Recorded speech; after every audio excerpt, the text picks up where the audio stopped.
मगर हमारे सफ़र का स्टार्ट यहाँ से नहीं हुआ। शुरू हुआ था नूर मोहम्मद साहब के पास कोयटा कैफ़े में एक बेहतरीन नाश्ते से।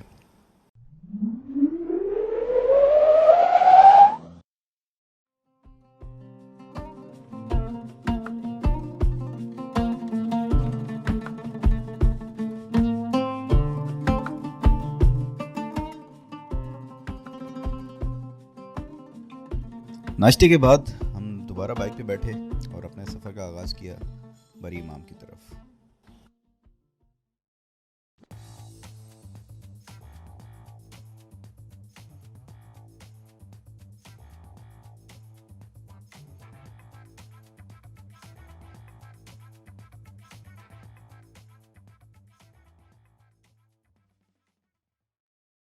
जब आप बरी इमाम बाज़ार में पहुंचते हैं तो मेन चौक से उल्टे हाथ की तरफ ब्रूटी का रास्ता जाता है, और इस रोड पर आप ड्राइव कर रहे हों तो तकरीबन 10 से 15 मिनट में आप ब्रूटी के मेन पॉइंट पे पहुंच जाते हैं।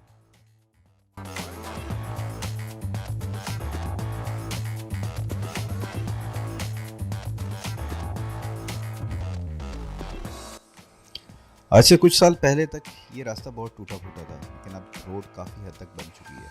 तो बिल्कुल आखिर में 3-4 मिनट की जो ड्राइव है बाइक पे वो आपको ऑफ रोड करनी पड़ती है, अदरवाइज़ काफ़ी हद तक रोड आपको करीब ले जाती है।